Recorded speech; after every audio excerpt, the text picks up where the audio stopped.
రవి అనే భయపడే కొత్త బాలుడు ఒక ఆడబిడ్డతో గలపైన పాదశాలకు చేరుతాడు. మొదటి రోజు ఆసక్తిగా చూస్తూ, భయంతో పరిచయాలు చేస్తూ గడుపుతాడు. ఇతర పిల్లలు గుంపులుగా చేరుతారు, కాని రవి ఒంటరిగా భోజనానికి కూర్చుంటాడు. గణిత తరగతిలో రవి ఒక క్లిష్టమైన సమస్యతో అల్లాడుతాడు. గురువు దగ్గరికి రాగానే పక్కన ఉన్న అర్జున్ చిన్న హెంట్ చెప్పి రవికి పరిష్కారం కనుగొనేందుకు సహాయం చేస్తాడు. రవి కృతజ్ఞతతో నవ్వుతాడు. విరామ సమయంలో అర్జున్ రవిని క్రికెట్ ఆటకు ఆహ్వానిస్తాడు. తొలుత సంకోచంతో ఉన్నప్పటికీ రవి ఆటలో చేరి తన బ్యాటింగ్ నైపుణ్యాలతో అందరినీ ఆకట్టుకుంటాడు.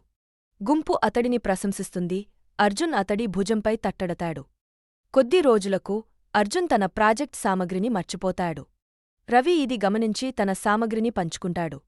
ఇద్దరూ కలిసి ప్రాజెక్ట్ను పూర్తి చేస్తారు మరియు గురువుల ప్రశంసలు పొందుతారు. ఒకరోజు రవిని దురుసుగా మాటలతో వేధించే బాలుడిని అర్జున్ నిలువరించి రవికి మద్దతు ఇస్తాడు. రవి తన స్నేహితుడి మద్దతుతో ఆహ్లాదంగా భావిస్తాడు. కథ ముగింపు రవి మరియు అర్జున్ పార్కులో కలిసి గడుపుతూ, గాలపటాలు ఎగురవేస్తూ మరియు నవ్వుతూ ఉంటుంది. వారు ఎల్లప్పుడూ ఒకరికొకరు మద్దతుగా ఉంటామని మాటిచ్చుకుంటారు. Thank you for watching. Subscribe for more videos.